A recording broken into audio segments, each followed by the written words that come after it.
What is your special, unique contribution to this world? Why have you turned up today? What is it that you're hoping to achieve today? It's for young people, entrepreneurs, startups, mentors, coaches, impact investors, and students who are looking for traineeships and partnerships. Sometimes there's no connection between entrepreneurs with great ideas and the guys with the money. They don't understand each other. They don't say, what's this social entrepreneurship all about? Why don't you just run a normal business? But no one's helping the startups. No one's helping the small companies to get larger, to scale up. So there's this, the great news is there's a pile of money if you can get big enough. But the problem is how do you get big enough? Reality is limited by your imagination and the power of your imagination. If you think you can, you can. If you think you can't, forget it. That was great advice for any social entrepreneur. So we want to be able to produce a system where people can grind up their plastic, turn it into filament, and be able to make something useful for themselves out of it, or make a business out of it. And I think through doing that, you can tackle the huge banks of waste that already exist in the world. Think of how many organizations our pensions are invested in that if we really dug under the bonnet, we wouldn't be thrilled about.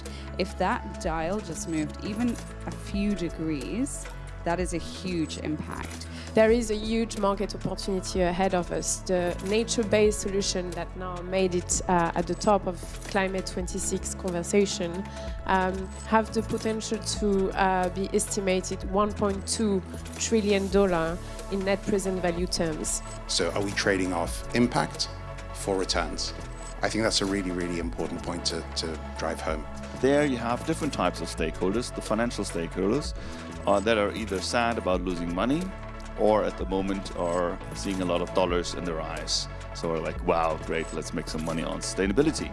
If people are buying fake carbon credits, then of course, what happened in the global financial crisis where you have a giant credit bubble and nothing really underpinning it. If that happens in the carbon market, it would be disastrous for our planet. So these people on my left and right are doing their part in helping in our journey towards sustainability. i2 is actually one of the first organizations to align themselves with the SDGs when they were first released in 2015. What was particularly exciting earlier on in the year is working with producing an industry-wide sustainability report and I guess playing our part to try and move the entire sort of lettings and residential housing agency world to a net zero position. So that can we monitor with data how good their decisions are, and can we then, after 2 years, after 4 years, recalibrate these decision makers and so they can learn from their own mistakes? I went up to COP26 and it was to talk about climate anxiety. Now, climate anxiety is such a prevalent thing at the moment, and it's all doom and gloom. We created a debit card that calculates environmental impact of daily purchases, and we plant trees and seagrass in the Caribbean for this.